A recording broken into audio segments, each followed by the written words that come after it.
Hey everyone, I'm Zachostic and welcome back to Colony Survival. Not much has happened. Haven't done really anything with the base recently because I've been mainly occupied by the thrilling adventures that is actually not included. And let me turn down the volume of my headphones. The game is very loud. And I have just woken up. But yeah, I haven't done much. As you can probably tell, I've been too busy, quote unquote, playing Action Not Included. I've been absolutely mesmerized, hypnotized by that game. Yeah, pretty much those words. And have been playing it basically non-stop. When I've not been recording, I've been pretty much playing that. And it's been so much fun.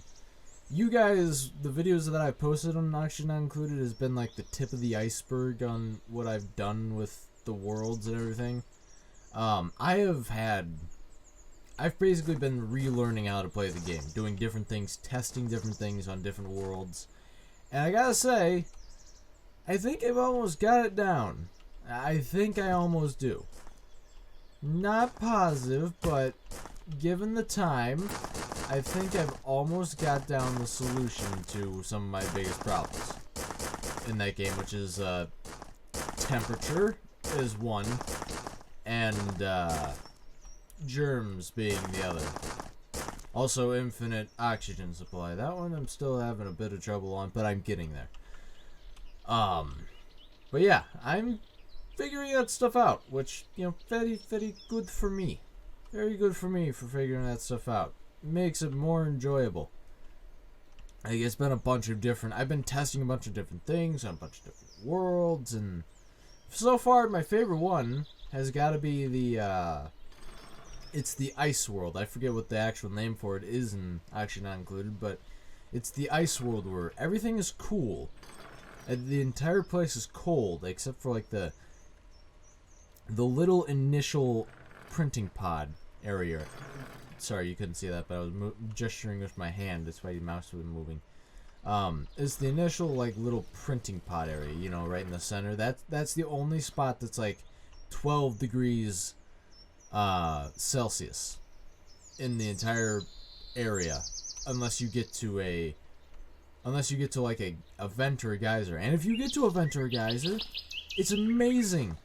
I saw how normally a natural gas geyser, you know how it's usually hot with those things, like it's 90 degrees where they're at because it pumps out so much hot natural gas. It's not. The air cools so quickly after it gets pumped out, and it gets to like the 0 degrees and negative and stuff. It's amazing. The only other thing that does not cool as quickly is water. Water doesn't cool as quickly as gas, which, it's still not bad, but it'd be much nicer if that water cooled fairly quickly. It would be not much nicer. So I think if I were to have a long running base somewhere, it would be on that world seed. It would be on the world seed of the frozen biome, because that's where I thrive. My biggest problem in Action Not Included, I honestly think, has been temperature management. I've never been good at temperature management in that game, like cooling water or heating it up, heating gas, cooling gas, keeping rooms at a certain temperature. I've always had a trouble of doing that the right way, and because of it, I've always screwed things up. My colony goes downhill pretty quickly. I just don't know the right ways to sort of exploit it. And people always say out there, you exploit the game, that's cheating when you exploit the game. It's really not. Especially when the game is, when that game is actually not included, use your exploits. Like, in all honesty, use them. Get as many exploits as you can in that game to create a long running colony. Like, that's the only way to proceed in that game, is to use the exploits that you find. And me, being me no good at finding exploits. Me no good at creating that complicated stuff that other people create. And because of it, I kind of have been bashing my head against the figurative wall, trying to figure it out. You know? Not that it hasn't been fun, it's been amazingly fun, especially with all the new things that they've added. The only one thing that I can really say that bothers me a little bit, excuse me, I might have to sneeze here. Okay, nope, it passed. The only thing that's, I've got to say, that bothers me a little bit in the new release is that trees don't absorb carbon dioxide. You know, the arbor trees. That's literally the only thing that bothers me. Also, like, if I could get some... Oh, thank God, I thought that was going to say, your monster killed one of your colonists. Yeah, but no, also, the lack of, buddy buds. I want my floral scents, people. I want my florals. Okay? I want them. I need them for going into the slime biomes, alright? So I don't get none of that crappy slime lung in there. I also need to look up how to deal with slime lung, because I swear to God, it's gonna be like the simplest thing that I haven't thought of, and I'm gonna be an idiot for it. Bronze axe, basic science bag. I don't have the technologist table, so I can't get that yet. Basic science bag. Basic science bag, basic science bag, basic science bag. Okay, I get it. You try basic science bags. I gotta get the technologist table now. Yeah. Gotta get them. Do the thing with the things and the things. Okay. But yeah. Literally the only things that I really have an issue with in colony survival. Not colony survival, actually not included. And sorry that I'm talking about actually not included while playing colony survival. It's the game's kind of had my attention pretty well recently, ever since I've started playing the full release. And they've even decided,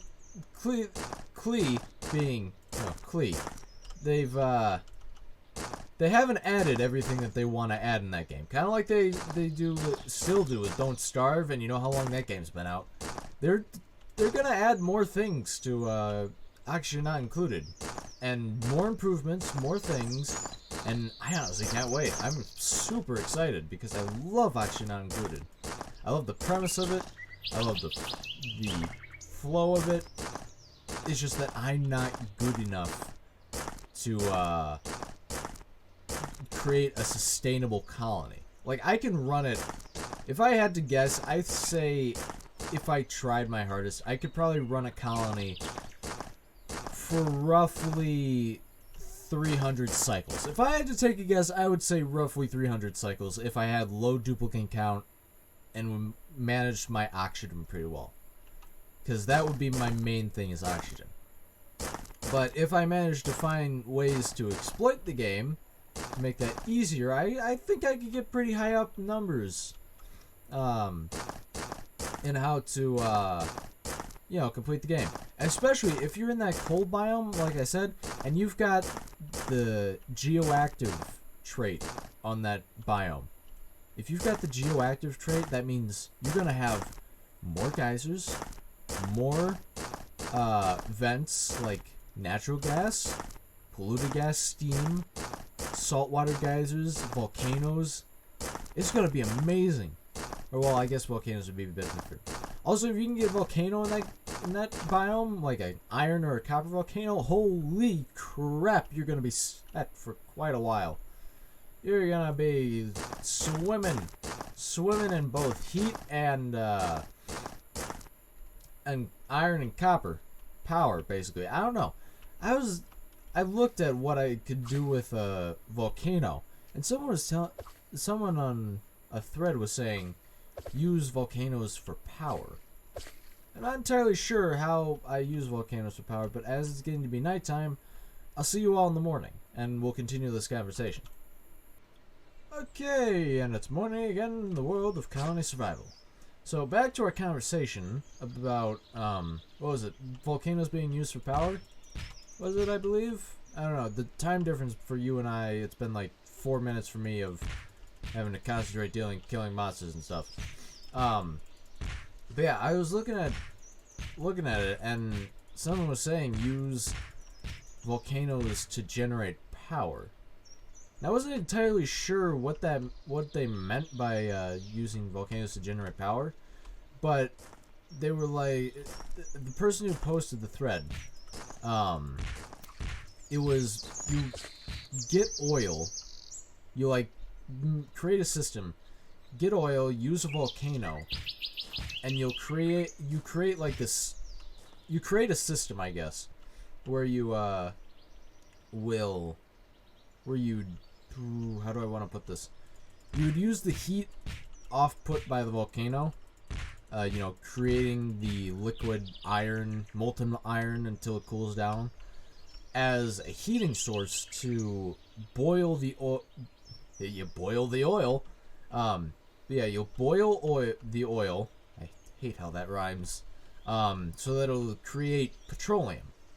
And petroleum, once it cools down and goes in the liquid form, as you know, can be used in the petroleum gas generator and the polymer press to make plastic, which is something that's really cool. So if you can find a way, and I think they showed a system. I'm not a big fan of people who use those giant automated you know, systems to you know, have things in actually not included. I'm not a big fan because I don't like to take the time to put little details and everything in there. All the little details, all the little automation, because if you screw up, you gotta go all the way back in, and it takes too much time that I would like to do other things in the game. And too much time probably for the duplicants to complete it. But yeah, he used it to pretty much boil the crude oil and create petroleum for power. And I'm not sure if you can use that for other things, like boil salt water. I don't even actually know if you can boil salt water and actually not include. That'd be an interesting concept. I should test that in a sandbox mode. But yeah, using them for power, I don't know. I don't know how you really do that much other than boiling things. And I was obviously in the ice biome. You could probably use that as a heating source if you need to, you know, keep things warm and kind of retrospect and keep things cool. Also, with the cold biome, you can grow sleet wheat wherever you want. You can grow sleet wheat like everywhere, and you just have infinite amounts of food. I mean, come on. The world that I had, the first one that I tested it out on, I had a saltwater geyser very close to my base, and it was amazing. Those saltwater geysers, they pump out saltwater pretty quickly. They pump it out at a pretty good pace that I could actually maintain for quite a while if I were to, you know, set it up right, which I was getting there. I was starting to dilute it, desalinate it. Yeah, that's the word I was looking for. Desalinate. It with, you know, the buildings for that, and I was pouring it into deposits like liquid reservoirs to cool down, and you know, I was getting water that was not cold. It was like at 20, 25 degrees Celsius, I think it was, out of like the 60 that it was being piped out of the vents area because it was just so hot. Liquid is a lot slower to cool than gases. A lot slower to cool, a lot slower to heat up, but it'll stay that temperature for a lot longer. And so I put them in liquid reservoirs. Yeah, so what I'm doing is I'm putting the water into liquid reservoirs. I'm not pouring it all into the one big reservoir like I used to do, because that's kind of stupid now that I think about it. And while they're in there, they're gonna just sit there and they're gonna chill. They're gonna cool down for when I need it. Like the initial thing the initial like water that I put in to fill the reservoir and my initial needs for things, that will be, you know, the 20, 30 degrees Celsius water. Once it cools down, it'll get colder. And it'll get down to a temperature of like 11 degrees, which would be perfect. Perfect for the things that I have to do. Except for the ones that I need for planting, for food. Like brashers. Yeah, for why must you make your thing so tongue twisty, please? Entertainment. Bristle blossoms, I don't think they're actually in that world. You have to print them out to be able to get them, I think. That will keep them at a stable temperature. It'll keep them at a stable temperature, and you'll be able to farm them. I think, but the major thing in that world is you're gonna have to ranch. You're gonna need to ranch animals and rather than farming them, you know what I'm saying? To get food, more likely, is what I'm guessing is going to have to happen.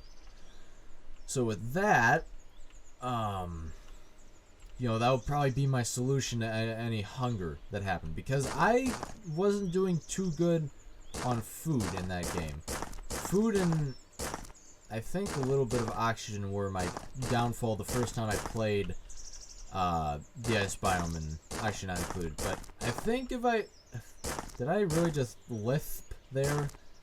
Oh my god, I'm not able to talk right now. Those are my biggest problems. I think if I went back into a new world again and found a saltwater geyser, I could probably succeed for a long while in the frozen biome. Not gonna lie, I think I could. I think it wouldn't be too bad. I think I'd be able to get pretty far. Getting how you know, in the normal game it's like, oh, this has a probable chance that you'll survive and your colony will thrive. Not me. I'm a big Dumbo when it comes to the default game, but give me a world that's frozen over, where I don't have to worry about temperature, where it gets colder in every direction I go. Yeah, sign me up. Sign me up for that world. I'll take that. That solves almost all of my problems. And oxygen not included when it comes to temperature. And germs. There's no germs in that game either because it's so cold, which solves two of my problems. Two of my biggest issues solved in that one world, because no germs, no heat. It's amazing. I love it so much. But as it's getting to be nighttime, I'm going to be having to end this video here. So if you like my ramblings on oxygen not included, while minorly paying attention to what I've got to do in colony survival, you know, maybe hit that subscribe button, notification bell, so you can see when I post, and don't forget to leave a like and comment too about what games I can play in the future, as well as what I can do to improve the games I'm already playing, because I really appreciate it. It helps a lot with what I have to still figure out, editing and recording wise, make my videos better in general for your watching experience. But until the next video, goodbye everyone.